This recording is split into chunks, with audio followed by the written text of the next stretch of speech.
और दूसरा काम अहिल्या ने क्या किया था, वो चट्टान बन गई थी। चट्टान बनने का एक अर्थ होता है कि जिस चंचलता ने मुझसे पाप कराया था, भाई पाप कौन करता है? चंचलता। चांचल्य के कारण हम पापी होते हैं, हम डगमग होते हैं तो पापी पाप करते हैं। अहिल्या ने पाप होने के बाद चट्टान बना दिया अपने को। जो हो गया सो हो गया, जो गलती मुझसे पीछे हो गई, अब आज के बाद नहीं होगी, और आज के बाद अब गलती रिपीट नहीं होगी मुझसे। ये जिसका दृढ़ संकल्प हो जाए वो चट्टान कहलाता है। वो शिलाकार चट्टान, चट्टान माने यही ऐसा अखंड संकल्प कि जो हो गया अब नहीं होगा। एक बात कहूं, थोड़ा सा समझिएगा ठीक से। गलती विश्वामित्र से भी हुई थी, लेकिन मैं आपको चैलेंज करूंगा, आप दुनिया भर के पुराण शास्त्र छान के दिखाओ, वो गलती दोबारा उनसे फिर कभी हुई है क्या? फिर कभी हुई कि विश्वामित्र दोबारा फिर गलती किए? एक बार हो गई। गलती तो पाराशर मुनि से भी हुई थी। वो नाव में जा रहे थे, और मल्लाह की लड़की थी वो सत्यवती, और दिन दहाड़े उसकी बाह पकड़ लिया था और एक लड़का हो गया था उनसे नाव में ही।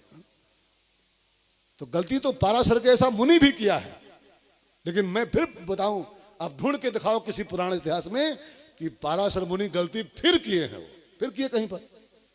गलती तो नारद जी से भी हुई है, लेकिन फिर कभी रिपीट हुई गलती? हो फिर रिपीट हुई। गलती तो शंकर बाबा से भी हुई है, शंकर जी से भी, लेकिन दोबारा कभी हुई? और हम आप गलती पर गलती कर रहे हैं। गलती चट्टान नहीं बन पा रहे हैं। दारू पिएंगे, सांझ को पी के फिर कसम खाएंगे, बस आज पी लें केवल, अब कल छोड़ रहे हैं। आज पी लें खाली, बस कल इस पक्का छोड़ देंगे। और जब कल आता है तो शाम को फिर खोले बैठे, विस्की हो या अंगूरी, इसे पीना बहुत जरूर है। हमारे आप में से कई लोग ऐसे हैं जो कई बार संकल्प करते अब नहीं करूंगा, लेकिन सवेरे फिर कर रहे होते हैं। घूस आज ले लिया, लेकिन कल फिर लेता आदमी है, परसों फिर लेता है, नरसों फिर लेता है। मैं कहूं गलती तो विश्वामित्र ने भी की थी, गलती तो पाराशर ने भी की थी, लेकिन गलती दोबारा की इन्होंने कभी? ये सब पत्थर हो गए, चट्टान हो गए, हो गई अब नहीं होगी। इनका सबका नाम आता है देवताओं में, ऋषि मुनियों में। अहिल्या भी गलती होने के बाद चट्टान बन गई। जो हो गया अब नहीं होगा आज के बाद ना। बस ये दो काम कर लो, एक तो अपनी गलती स्वीकार कर लो, और दूसरे चट्टान बन जाओ कि अब नहीं करूंगा।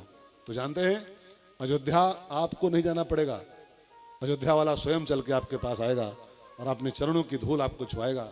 जिससे उस अहिल्या को उतार दिया था, ऐसे हम सब अहिल्या ही तो हैं, हम सबका भी उद्धार राम जी कर सकते हैं। बस शर्त है कि दोनों काम कर लो तो।